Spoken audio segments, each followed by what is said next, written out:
कौन? बुढ़िया। अकेली रहती थी। गांव के अंत में उसका मकान था। एक दिन जाने बुढ़िया को क्या सूझी, चिल्लाने लगी, शेर आ गया, शेर आ गया, बचाओ बचाओ। सारा गांव इकट्ठा हो गया। जब गांव वाले पहुंचे तो कही मैं तो मजाक कर रही थी। क्या बोली? मैं तो मजाक कर रही थी। फिर कई दिनों के बाद उसने फिर एक बार ऐसे ही किया। फिर बोली मैं तो क्या मजाक कर रही थी। एक दिन सच में शेर आ गया। अब बुढ़िया ने खूब चिल्लाया, लेकिन कोई भी बचाने क्यों नहीं आया? क्योंकि 2 बार का झूठ, तीसरी बार कोई विश्वास नहीं करेगा।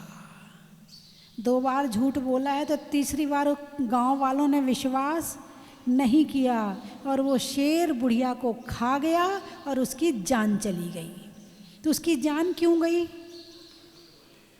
बोलिए ना। उसकी झूठ की वजह से। ना वो झूठ बोलती और ना उसकी जान जाती, है ना। मतलब झूठ की वजह से जान भी चली जाती है। ऐसा और कभी हुआ कि नहीं हुआ? बहुत बार हो सकता है ना। बहुत बार हो सकता है कि झूठ बोलने से लोगों की जान चली जाती है। और आजकल तो झूठ बोलने का प्रचलन आ गया है और झूठ बोलने के साधन आ गए। साधन जानते हो? जिसके द्वारा बोला जाए। मोबाइल क्या है? अरे बोलिए ना। झूठ बोलने का साधन है। भाई साहब कहाँ हो? बस पहुंच रहा हूँ और बैठे हैं दूसरे शहर में। ऐसा करते हो कि नहीं करते हो? हैं? कभी कभी करते हैं। अच्छा, मम्मी से बोल देते हैं। अच्छा, बाजार गए हैं, बाजार में हैं और मम्मी ने पूछा कहाँ हो? हम तो घर में हैं। और ये नहीं बोलेंगे तो डांट पड़ेगी। बाजार में हैं अथवा सहेली के यहाँ हैं, दोस्त के यहाँ हैं, और यदि मम्मी ने पूछा कहाँ हो, यदि दोस्त के यहाँ कहेंगे तो डांट पड़ेगी, तो बोल दिया बाजार में है। बचना है। किससे बचना है? डांट से बचना है। डांट अच्छी होती है या खराब?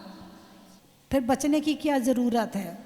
यदि डांट अच्छी चीज़ है तो खाओ, और जो जितनी डांट खाएगा वो उतना सुधरेगा, और जो जितना डांट से बचेगा वो उतना बिगड़ जाएगा, उसका जीवन खराब हो जाएगा। बोलिए हाँ या ना? हैं? जो हमारे बड़े लोग बैठे हैं उन्होंने खूब डांट खाई है। उस समय मोबाइल नहीं था, है ना, तो झूठ जल्दी पकड़ा जाता था, तो डांट पड़ जाती थी। डांट पड़ जाती थी, वो काम दोबारा नहीं करते थे। जब वो काम दोबारा नहीं किया तो सुधर गए। अब वो गलती दोबारा होने वाली नहीं है। अब यहाँ तो एक बार डांट से बच गए, फिर तो हिम्मत बढ़ गई, फिर दूसरा झूठ, फिर वहाँ बच गए, फिर तीसरा झूठ, फिर वहाँ बच गए। अब तो झूठ बोलने की आदत ही पड़ गई। अब तो झूठ बोलने की आदत ही पड़ गई। और झूठ पे झूठ। यहाँ निर्माण का काम जब चल रहा है तो कई बार कोई मिस्त्री नहीं आया, तो कमेटी ने फ़ोन किया, बोले भाई क्यों नहीं आया? बोले मेरी नानी मर गई। कौन मर गई? नानी मर गई। वो कहाँ है? घर में बैठा है, आराम से बैठा, आ जाना नहीं है, काम नहीं करना। अथवा उसने दूसरी जगह का काम पकड़ रखा है, तो एक जगह वालों का काम को डिले कर दिया, क्योंकि वो काम भी ना छूट जाए और ये काम भी ना छूट जाए। तो मेरी नानी मर गई तो मैं 15 दिन नहीं आऊँगा, 15 दिन में वहाँ का काम निपटा लेगा, वहाँ का रुपया कमाया, फिर यहाँ आ गया। ऐसे लोग अपनी नानी को पता नहीं कितने बार मार देते हैं। कभी नानी मर जाती है, कभी दादी मर जाती है, और मरने के नाम पर लोग बड़ी जल्दी पिघल जाते हैं। अच्छा नानी मर गई क्या, कोई बात नहीं है, आ जाना आराम से आ जाना, कोई दिक्कत नहीं है। ऐसा करते कि नहीं करते हैं? एक बार की बात याद आ रही है, सुना दूं आपको, झूठ से संबंधित तो नहीं है लेकिन याद आ रही है। एक छोटा बच्चा था, चतुर्मास बड़ौत में चल रहा था। उस समय कोई टीचर या कोई नेता की डेथ हो गई थी, तो स्कूल की छुट्टी हो गई। बच्चा बड़ा खुश होके हमारे पास आया, बोले माता जी आशीर्वाद दो, आज तो छुट्टी हो गई, मज़ा आ गया। मैंने कही काय का आशीर्वाद, ऐसे ही छुट्टी होती रही। अब मैंने कहा भाई पहले बता तो सही कि ऐसी छुट्टी मिली क्यों है। बोले हमारे टीचर ख़त्म हो गए और ऐसे ही छुट्टी होती रही। इसका मतलब वो किसका आशीर्वाद मांग रहा है?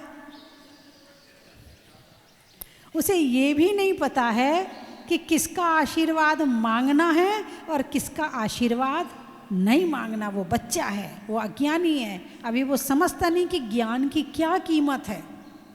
जो बड़े लोग हैं वो समझते हैं, तो दिन भर बच्चों के पीछे पड़े रहते हैं, पढ़ ले तेरे काम आएगा, तेरे भले के लिए बोल रहे हैं। बस हर पीढ़ी एक दूसरे को समझाती रहती है और आगे बढ़ती रहती है, और झूठ बोलते रहते हैं बच्चे। मोबाइल में पढ़ाई ज़्यादा होती है या और काम ज़्यादा होते हैं? बोलिए ना, बच्चे बताएंगे, बच्चे बैठे हैं। और काम ज़्यादा होते हैं, पढ़ाई ज़्यादा होती है, हैं? और माँ बड़ी कहती मेरा बेटा बहुत पढ़ता है, मेरा बेटा बहुत पढ़ता है। दिन भर मोबाइल में बेचारे की आँख खराब हो जाती, इतनी पढ़ाई करता है। अब तुम्हें नहीं पता है वो पढ़ाई कर रहा है कि क्या कर रहा है। ये बच्चे माँ बाप के साथ छल कर रहे हैं, बच्चे माँ बाप से झूठ बोल रहे हैं। और जो बच्चे ऐसा झूठ अपने माँ बाप से बोलते हैं उनके तबीयत भी खराब हो जाती है, बीमार भी हो जाते हैं, पाप का बंध भी होता है और उनका भविष्य भी खराब हो जाता है। आपको 10 मिनट देखना है, माँ से कहें माँ मैं 10 मिनट मोबाइल देख रही हूँ, उसके बाद पढ़ाई करूँगी। झूठ मत बोलो। यदि बचपन में झूठ बोलना सीख गए तो उनका झूठ जिंदगी में कभी छूटने वाला नहीं है। और यहाँ तक फिर ऐसे बच्चे जब गुरुओं के पास जाते हैं तो वहाँ भी झूठ बोलते हैं, क्योंकि उन्हें झूठ बोलने की आदत पड़ गई है। इसलिए बच्चों से कहो कि बेटा सच बोलो, सच बोलने पर इनाम दो और झूठ बोलने पर सजा दो, ताकि वो आगे झूठ ना बोले। और कहो उससे यदि तू झूठ बोलेगा और पकड़ में आ गई तो तुझे दुगनी पिटाई होगी, और यदि तू सच बोल देगा तो हम कुछ नहीं कहेंगे, मगर बोल सच। सच बोलने पे डांटो मत, उसे समझाओ। उसने कहा मैं गलत काम कर रहा था तो डांटो मत। 10 बार मना किया, तू मानते ही नहीं है, एक थप्पड़ मार दिया, नहीं सच बोला है ना, गलत काम हुआ, उसे समझाओ बिठा के, बेटा ये काम गलत है, ये काम करने से इसका रिजल्ट ये होता है। और तुमने सच बोलने पर डांटा तो झूठ शुरू। बात समझ में आई कि नहीं आई? जो सत्य बोलने पे डांट पड़ती है अब वो क्या करेगा? झूठ बोलेगा। एक बच्चा था, घर में रसगुल्ले, डिब्बा में एक रसगुल्ला रखा था, उसने निकाल के खा लिया। माँ आई, उसने देखा डिब्बे में रसगुल्ला नहीं है, बेटे को बुलाए, तूने रसगुल्ला खाया है? मैंने नहीं खाया। झूठ बोलता है, मैं नहीं बोल रहा, घर में कोई और तो है नहीं है, फिर किसने खाया? मैंने नहीं खाया ना, मैंने कह दिया। दोनों की बहस चल रही है, ठीक है। इतने में उस बच्चे के पिताजी आए। क्या हो गया? इसने रसगुल्ला खाया और झूठ बोल रहा है, तुम अलग हो। पिताजी ने कहा बेटा रसगुल्ला तो छोड़, ये मकान, ये दुकान, ये संपत्ति सब तेरा है, हम हैं किसके लिए? हम भी तेरे हैं। हम किसके लिए करें? सब तेरे लिए है। बेटा बात इतनी है कि वो जो रसगुल्ला था ना, उसके अंदर एक गुठली थी, यदि वो तेरे पेट में चली जाएगी तो पेड़ उग जाएगा, फिर ऑपरेशन करवाना पड़ेगा। इसलिए पूछ रहे हैं कि रसगुल्ला तूने तो नहीं खाया? पापा उसमें तो कोई गुठली।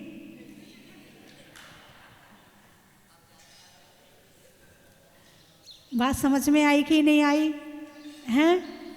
अब पापा ने पूछा और मम्मी ने पूछा, दोनों के पूछने में अंतर है कि नहीं है? है ना? तो सत्य निकलवाना है तो डांट के नहीं, प्यार से। और बच्चों को भी चाहिए कि वो अपने माँ बाप से झूठ ना बोले। दुनिया से झूठ बोल लें मगर माँ बाप से झूठ ना बोलें। यदि वो दुनिया में गलत करेंगे तो माँ बाप बचा लेंगे, और माँ बाप से झूठ बोलोगे तो तुम्हें दुनिया में कोई भी बचाने वाला नहीं है। इसलिए बच्चों को चाहिए कि वो अपने जीवन में कभी झूठ अपने माँ बाप से तो बिल्कुल ना बोले। गलत हैं तो माँ बाप के हैं और सही हैं तो माँ बाप के हैं।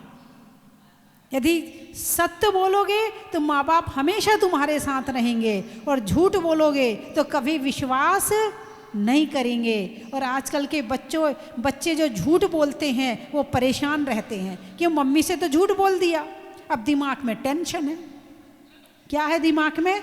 टेंशन है। अब मम्मी को बता नहीं सकते, मम्मी से छिपा तो लिया है, बता भी नहीं सकते। अब जब बताया नहीं तो दिमाग में विचार घूमे जा रहे, घूमे जा रहे, घूमे जा रहे। और एक बार मम्मी को बता दो और कहीं गड़बड़ हो रहा होगा तो मम्मी बचा लेगी, पापा बचा लेंगे। बात समझ में आई कि नहीं आई? लेकिन ध्यान रखना, ये तब तक है जब तक आपकी शादी नहीं हुई है, ठीक है? शादी होने के बाद यदि तुमने ससुराल की सत्य बात अपनी मम्मी को बता दी,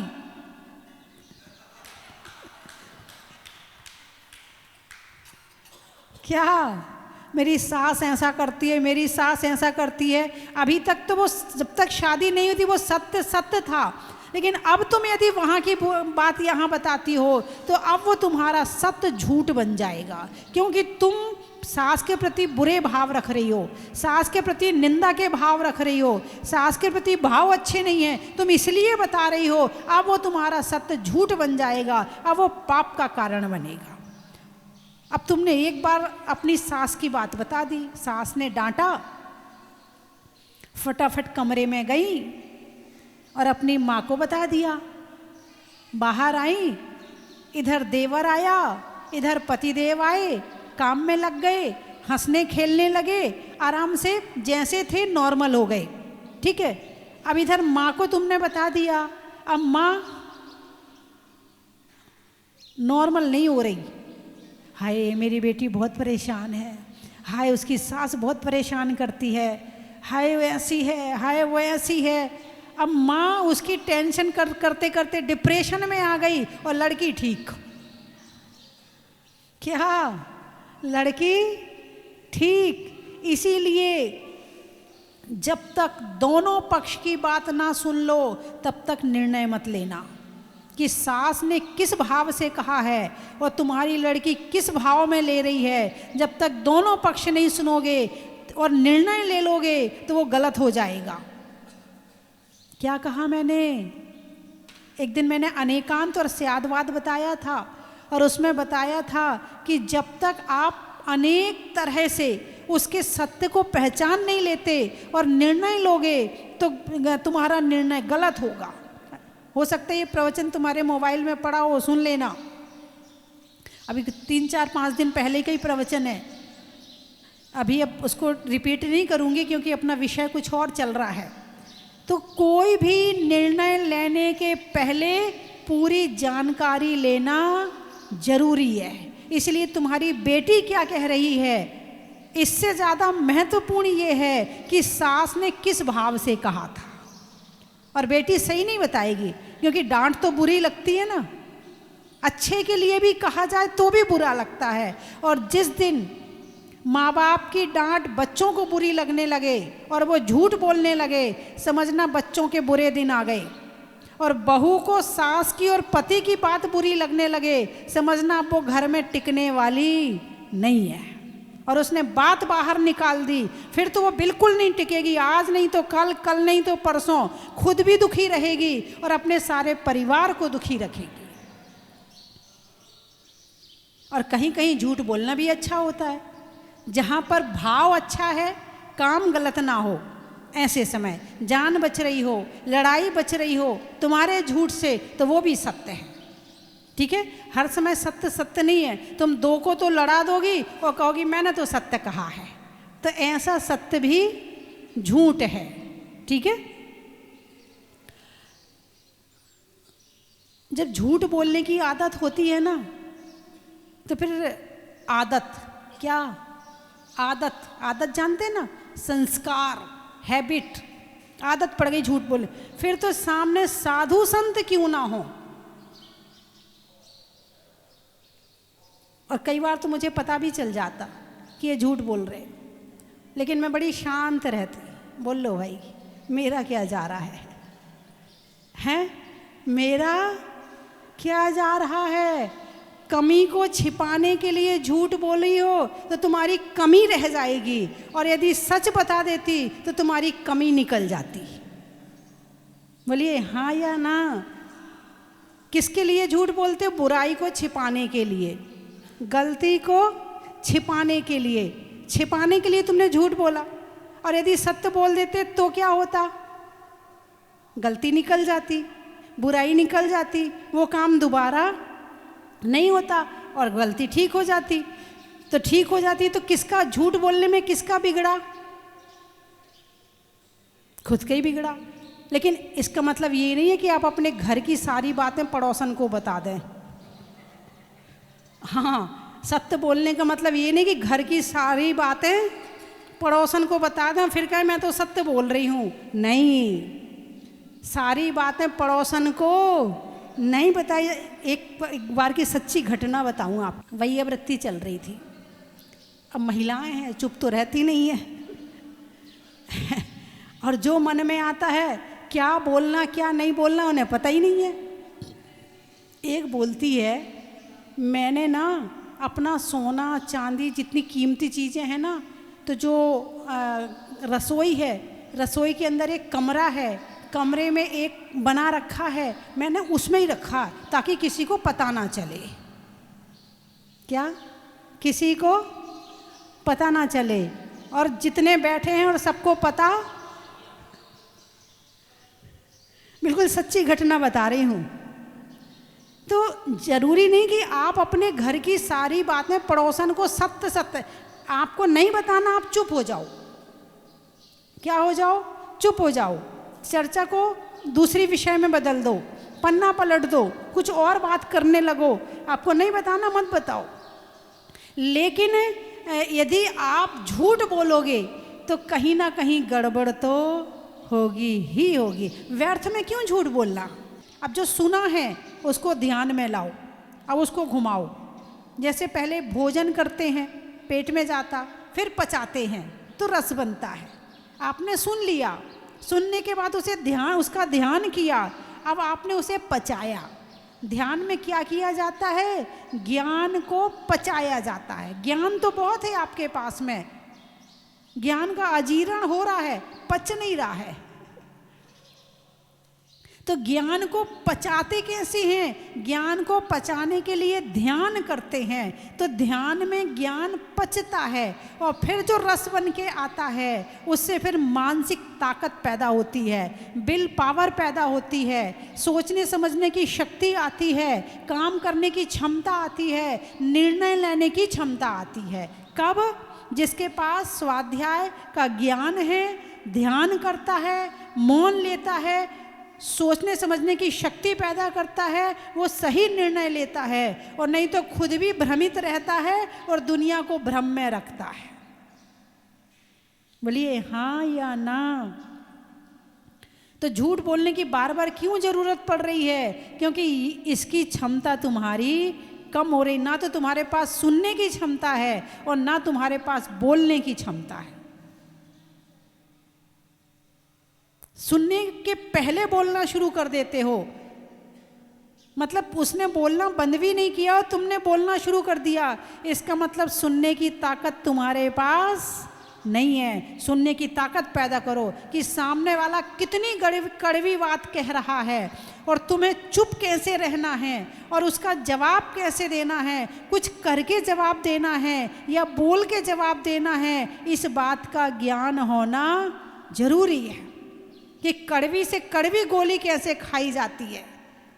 वो अभी मैंने वहाँ एक कोटेशन वहाँ लिखवाया ना, मरने के लिए जहर थोड़ा सा चाहिए मगर जीने के लिए बहुत सारा पीना पड़ता है।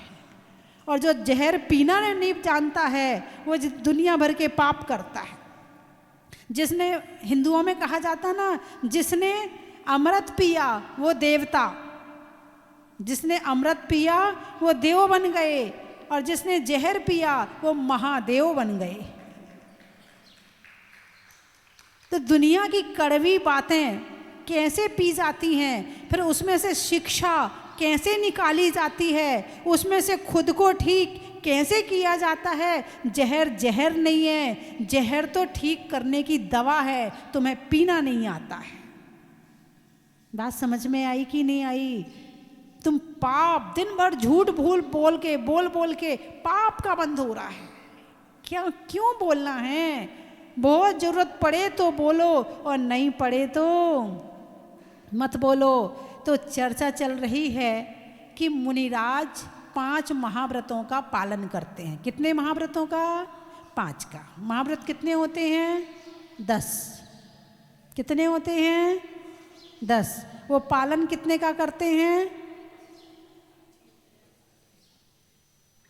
मैं आपको हिला के देख रही हूँ, आपको पता है कि नहीं पता? महाव्रत 5 ही होते हैं, 10 नहीं होते। बातों में मत आ जाना किसी की, थोड़ा ज्ञान करो, नहीं तो जो जो कह देगा तुम उसी को मान लोगे। इसके लिए ज़रूरी है जब तुम दुनिया की बातें सुन रहे हो तो दुनिया की बात सत्य क्या है, झूठ क्या है, इस बात को समझने के लिए पहले तुम्हारे पास ज्ञान होना जरूरी है। जब तुम्हारे पास ही ज्ञान नहीं होगा तो सामने वाला जो कह देगा वही मान लोगे। मोबाइल में बहुत ज्ञान बट रहा है, बट रहा नहीं बट रहा, कितना ज्ञान आता है मोबाइल में, लेकिन उसमें से कौन सा लेना कौन सा नहीं लेना आपको पता ही नहीं है। इसके लिए अपना ज्ञान, सही ज्ञान जरूरी है। महाव्रत 5 होते हैं। कौन कौन से? जब यही नहीं पता कि 10 होते कि 5 तो अब क्या बताओगे? हाँ, बच्चे से पूछो। हाँ, ये पाठ पहले पढ़ने की जरूरत तुम्हें है। तीनों की पाठशाला एक साथ चलनी चाहिए, बुजुर्गों की, युवाओं की और बच्चों की, तब घर में शांति होगी। एक पढ़ लेगा और 2 नहीं पढ़ेंगे तो मामला गड़बड़ रहेगा। अच्छा, पाप कितने होते हैं बोलिए ना? पहला हिंसा, हिंसा को उल्टा करो। दूसरा पाप झूठ, दूसरा पाप झूठ, झूठ को उल्टा करो सत्य। तीसरा पाप चोरी, चोरी को उल्टा करो अचौर्य। चौथा पाप कुशील, कुशील को अब्रह्म भी बोलते हैं, है ना? और अब इसको कुशील को उल्टा करो ब्रह्मचर्य। 5वां पाप परिग्रह, परिग्रह को उल्टा करो अपरिग्रह। लो, हो गया, 5 महाव्रत के नाम हो गए। अहिंसा, सत्य, अचौर्य, ब्रह्मचर्य और अपरिग्रह।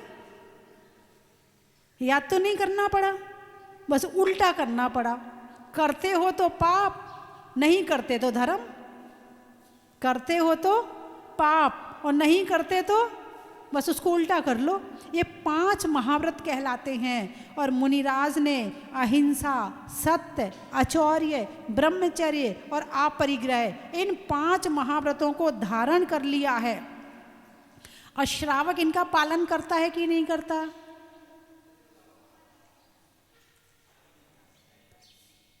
महाव्रत, व्रत शब्द को जानते? व्रत हैं, हिंसा, नृतस्तेया, अब्रह्म, विरति, व्रतम।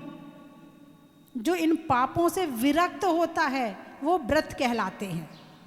जो पापों से विरक्त, विरक्त का मतलब मन से हटना, नहीं मुझे नहीं करना है, नहीं मैं नहीं करना चाहता हूँ, नहीं मैं नहीं कर पाऊंगा, अंदर से विरक्त हो रहा, वो व्रत है।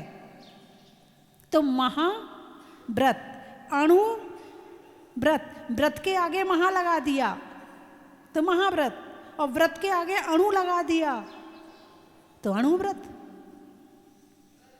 अब इनका थोड़ा पालन करें तो अणुव्रत, पूरा पालन करें तो महाव्रत, है ना।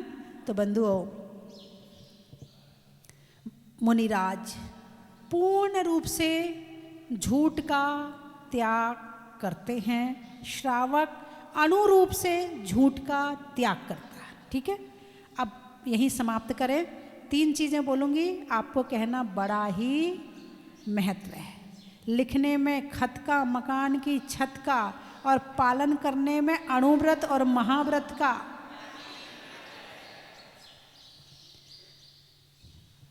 पेड़ के ठूंठ का, सर्दी में बूट का, वो जो चने आते हैं ना, चने उसको बूट बोलते हैं, चने में सर्दी में बूट का, और छोड़ने में झूठ का। हिंदी में मात्रा का, स्कूल में छात्रा का, आज आपकी जहाजपुर की यात्रा का। मैदान में घास का, जंगल में बांस का, और 7 फरवरी को होने वाले स्थापना दिवस और शिलान्यास का। अनाज में दाने का, इनाम में पाने का, और शिलान्यास में आने का। कहाँ कहाँ से आए हो? पानी में मगर का, चलने में डगर का, आने वाला में अशोक नगर का। जोर से बोलो। भिंड, अच्छा।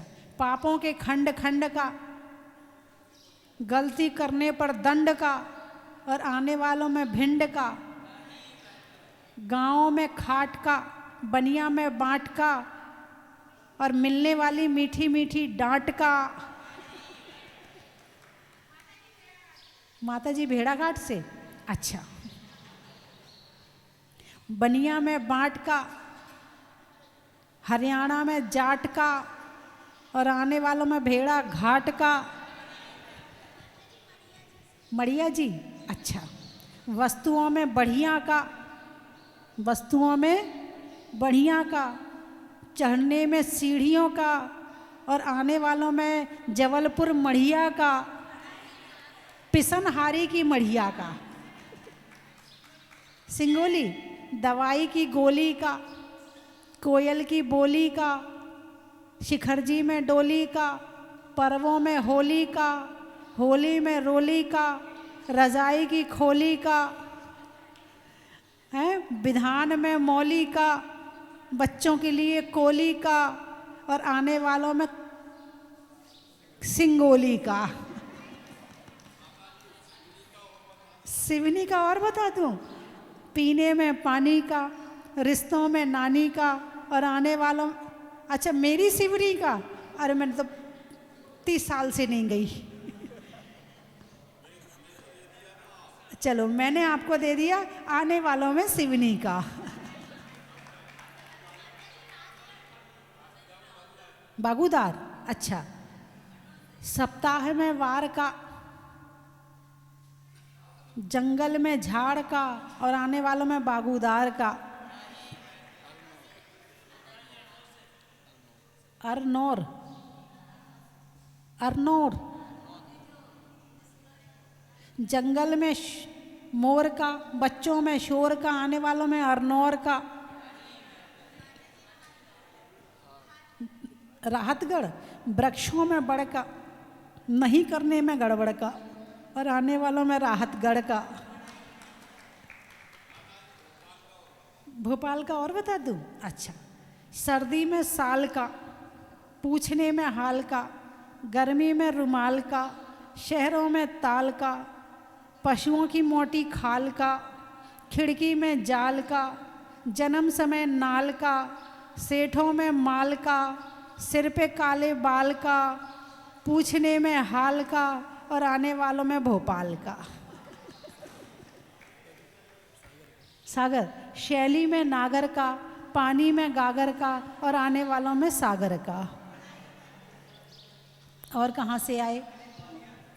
हाँ, ग्वालियर वाले बैठे। सुनने में ईयर का, छोड़ने में बियर का, और आने वालों में ग्वालियर का।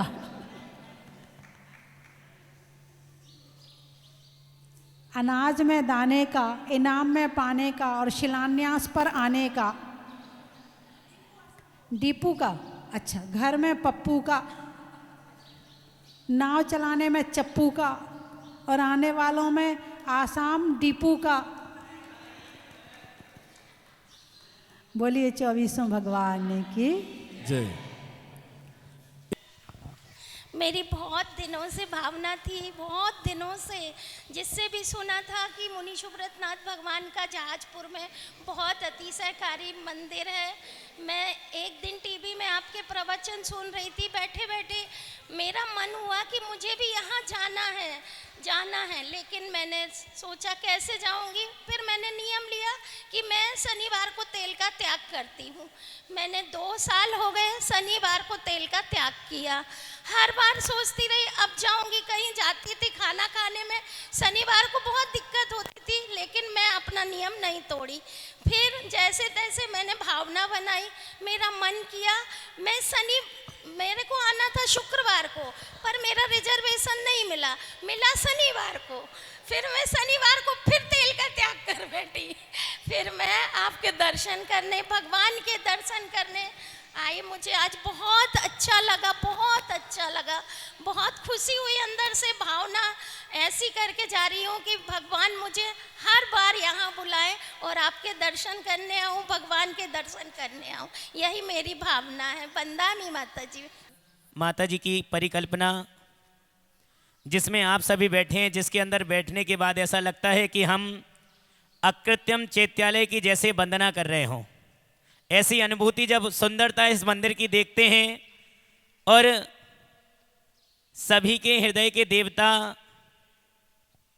जगह जगह पर आपकी हो पूजा दिन रात, शुभ्रत सबके लाडले, कहने की क्या बात। ऐसे मुनि सुब्रतनाथ भगवान यहाँ पर विराजमान हैं।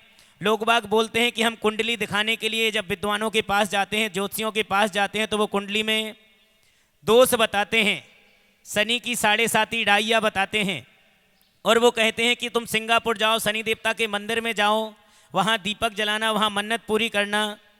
मैं बोलता हूँ कहीं भी जाने की ज़रूरत नहीं है। अगर शनि आपकी कुंडली में परेशान कर रहा है तो या तो वो आपको भिखारी बना देगा या फिर कोई व्रत के पथ पर आपको आरूढ़ कर देगा। अगर आपकी कुंडली में शनि भारी हो तो कहीं जाने की जरूरत नहीं है। आप जाकर के मुनि सुब्रतनाथ भगवान के चरणों में एक शांति धारा, एक श्रीफल अपना अर्पित कर देना। सारे ग्रहों की बाधाएं, आप चाहे यहाँ आ जाएं या फिर केशवराव पाटन चले जाएं या पैठण चले जाएं, कहीं भी मुनि सुब्रतनाथ भगवान के चरणों में पहुंच करके अपनी अर्जी लगा देना। कोई भी शनि ग्रह की बाधा आपको कष्ट देने वाली नहीं है। और ये सुंदर सी परिकल्पना जहाजपुर मंदिर, जैसा हम जहाजपुर नाम पढ़ते हैं, बिल्कुल बाहर से जब आते हैं तो जहाज की आकृति हमें दिखाई पड़ती है, और जब अंदर आते हैं तो ऐसा लगता है कि हम किसी विशेष चैत्यालय की वंदना करने के लिए आए हैं।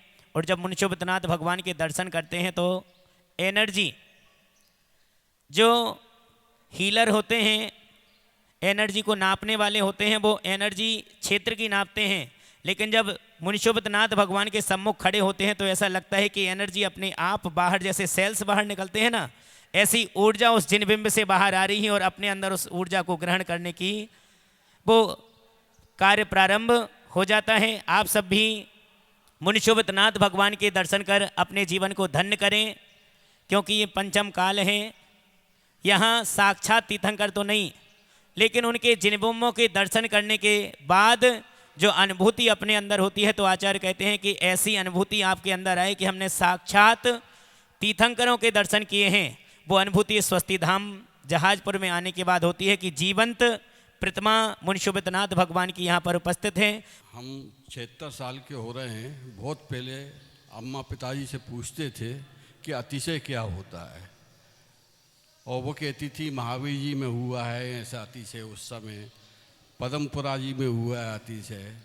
लेकिन आज जब यहाँ जहाजपुर आए, आज से 10 साल पहले आए थे, उस समय मुनि भगवान की मूर्ति प्रकट हुई थी। और आज यहाँ आने के बाद में लगा है कि अतिशय क्या होता है। अब हम अपने बच्चों को बताएंगे कि अतिशय क्या है।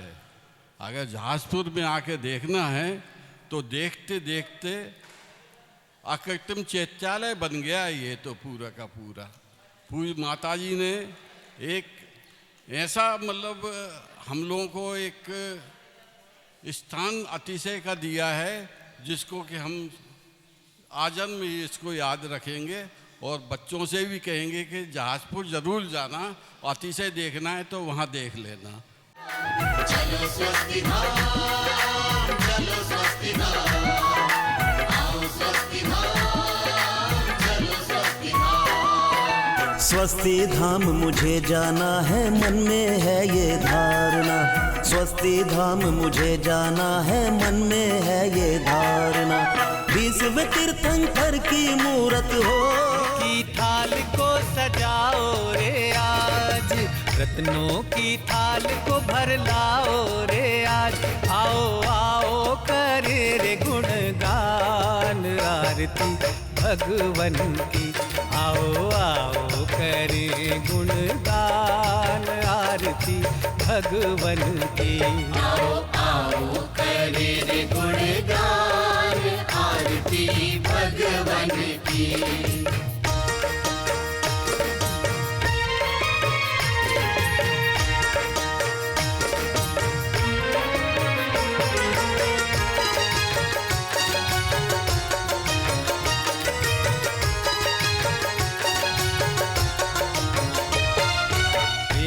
सुमित्र के राज दुलारे, माँ पद्मा जी के नैनों के तारे।